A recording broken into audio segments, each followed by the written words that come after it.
Welcome welcome welcome to அம்மா சமையல் show. என்னடா புது ஆங்கராக இருக்கிறாங்கன்னு பார்க்குறீங்களா? ஏன்னா அந்த பழைய ரெண்டு ஆங்கருங்களுக்கும் இப்போ வந்து ஒரு ஆங்கர் வந்து வெளியில் போயிட்டாங்க. ஒரு ஆங்கருக்கு வந்து அடிபட்டுருச்சு, அதனால் அவங்களால வர முடியாது. அந்த வெளியில் போன ஆங்கர் யாருன்னா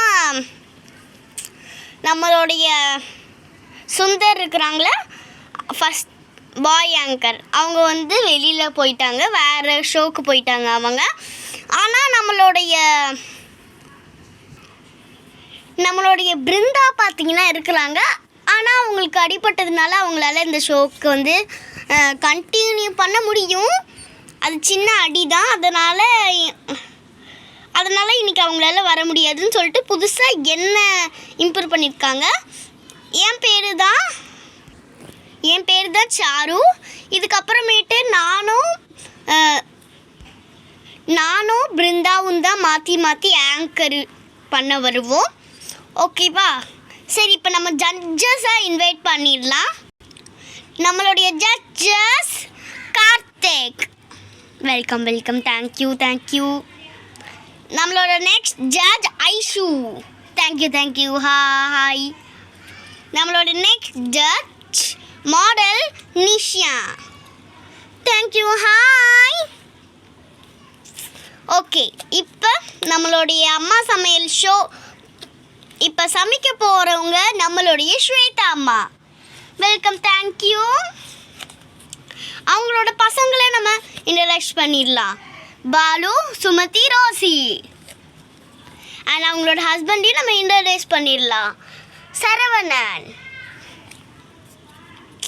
ஓகே அம்மா, ஸ்வேதம்மா, இப்போ நீங்கள் என்ன சமைக்க போகிறீங்க அப்படின்னு சொல்லிடுங்க. இன்றைக்கி வந்து நம்ம தக்காளி குழம்பு தான் பண்ண போகிறோம் காய்ஸ். ஸ்கிரிப்டு நல்லா தான் பேசுகிறாங்க. ஓகே கடவுளே, இந்த ஷோ டிஆர்பியில் எகிரணும். ஓகே, இப்போ வந்து நம்ம தக்காளி குழம்பு தான் நம்ம வந்து பண்ண போகிறோம். இப்போ வந்து அதுக்கு ஃபஸ்ட்டு நம்ம அடுப்பை ஆன் பண்ணிக்கிட்டு நம்ம வந்து நமக்கு தேவையான குழம்புக்கு நம்ம வந்து தண்ணி ஊற்றிக்கணும்.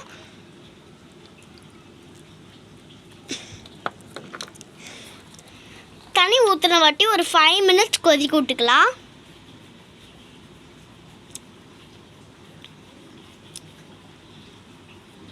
கொதிக்க விட்டுட்டு கொஞ்சம் எண்ணெய் ஊற்றிக்கலாம். எண்ணெய் ஊற்றிட்டு கடுகு சோம்புலாம் போட்டுக்கலாம். இங்கே பாருங்கள், நான் கடுகு வந்து போட்டேன், அது வந்து நல்லா பொரிக்குது. இப்போ நம்ம வந்து மசாலா இப்போ வந்து தக்காளி வெங்காயமும் வந்து நம்ம கட் பண்ணி வச்சுருக்கோம். இப்போ அதை வந்து நம்ம கொஞ்சம் போட்டுக்கலாம். ஃபஸ்ட்டு வெங்காயத்தை போட்டுக்கலாம். நான் இன்றைக்கி கொஞ்சம் தான் வெங்காயத்தை போட போகிறேன். இப்போ வெங்காயம் போட்டு அதுக்கப்புறமேட்டு வெங்காயம் கொஞ்சம் ப்ரௌனிஷ் கலரில் வரும்போது நம்ம தக்காளி போட்டுக்கணும். தக்காளி தான் மெயினு, கொஞ்சம் நிறையாவே போட்டுக்கோங்க. அப்புறம் கொஞ்சம் கொதி வந்த உடனே நம்ம மசாலா ஆட் பண்ணிடலாம். மசாலாஸ் ஆட் பண்ணிவிட்டு கொஞ்சம் நல்லா கிண்டி விட்டு கொஞ்சம் கொதிக்க வைக்கலாம். இப்போ வந்து கொஞ்சம் நல்லா நம்ம கிண்டி விட்டுக்கலாம். கிண்டி விட்டுட்டு கொஞ்சம் கொதிக்க வைக்கணும். இப்போ வந்து தக்காளி குழம்பு பார்த்திங்கன்னா இந்த ஸ்டேஜில் வந்து இருக்கக்கூடாது. இன்னும் கொஞ்சம் நல்லா அந்த தக்காளிலாம் கொஞ்சம் நல்லா ஊறணும் தக்காளி குழம்புல.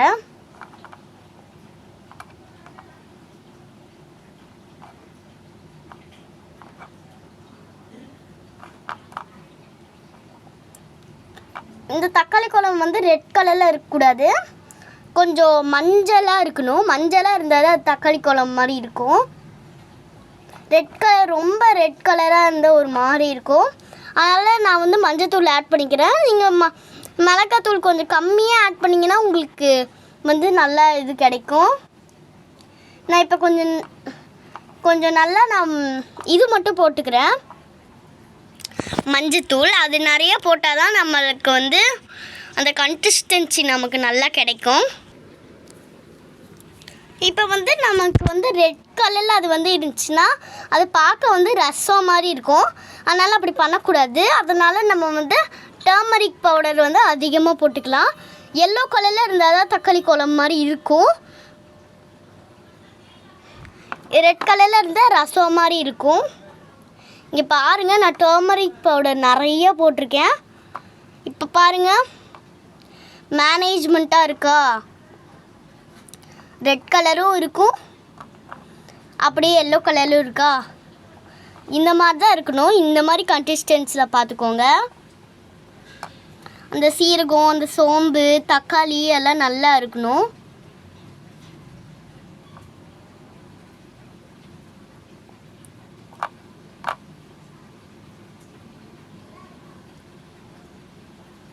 கொஞ்சம் நல்ல தக்காளியாக கொஞ்சம் அதிகமாகிடுச்சு, அதனால் நான் கொஞ்சம் வெளியில் எடுத்துக்கிறேன்.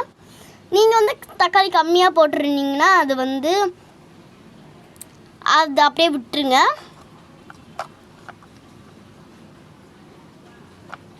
இப்போ நம்ம வந்து நல்லா கிண்டி விட்டுக்கணும். நல்லா அந்த கொதி வரணும். நமக்கு கொஞ்ச நேரம் வெயிட் பண்ணி பார்க்கலாம். அந்த கொதி வரும். ஒரு 5 minutes வெயிட் பண்ணி பார்க்கலாம். கொதி வந்துடும். கொதி வந்த வாட்டி நம்ம கொஞ்சம் நல்லா இது பண்ணிக்கிட்டு நம்ம இது பண்ணிடலாம்.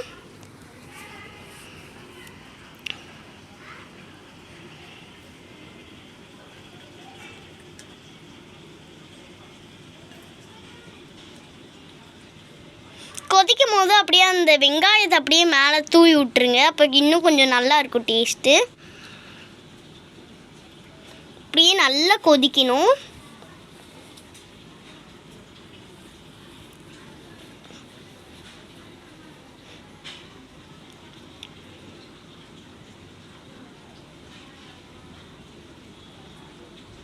ஓகே, இப்போ நல்லா கொதிச்சிருச்சு.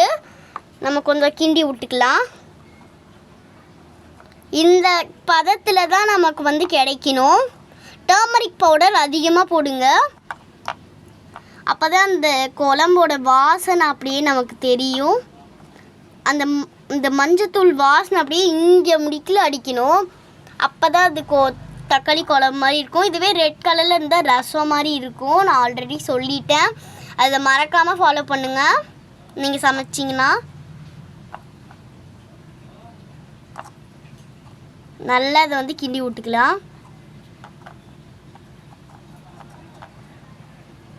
நல்லா கிண்டி விட்டுட்டு நம்ம வந்து இந்த மாதிரி கொத்தமல்லி அப்படியே அந்த ஃப்ளேவருக்கு அப்படியே மேலே போட்டுக்கலாம். அவ்வளோதான், நம்மளுடைய தக்காளி குழம்பு ரெடி ஆயிடுச்சு. அவ்வளோதான். இப்போ ஜட்ஜஸ்க்கு நம்ம டேஸ்டிங் கொடுத்துடலாம். அவ்வளோதான். ஜட்ஜஸ், கார்த்திக் நீங்கள் ஃபஸ்ட்டு டேஸ்ட் பண்ணி பாருங்கள். ஓகே, நம்ம அம்மா ஸ்வீத் அம்மா நம்ம சூப்பரான டேஸ்டியான தக்காளி குழம்பு ரெடி பண்ணி முடிச்சிட்டாங்க.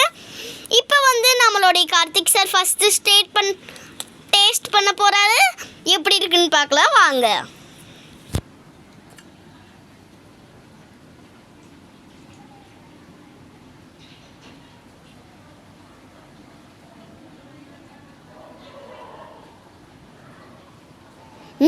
வாவ், சூப்பராக இருக்குது ஸ்வேதா. இந்தாங்க ஐஷு, நீங்கள் டேஸ்ட் பண்ணி பாருங்கள் ஐஷு. Wow, super. நிஷா, இந்தாங்க நீங்கள் டேஸ்ட் பண்ணி பாருங்கள். குடிச்சிக்கிட்டே இருக்கலாம் போல் இருக்குது. தோசை வச்சு சாப்பிட்டா அருமையாக இருக்கும். Super Shweta, thank you ma'am.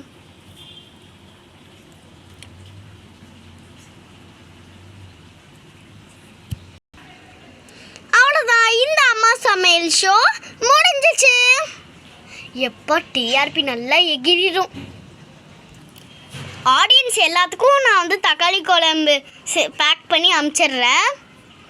சரிங்க ஸ்வேதம்மா. அம்மா சூப்பராக வைப்பாங்க தக்காளி குழம்பு, நல்லா தான் வச்சுருக்காங்க.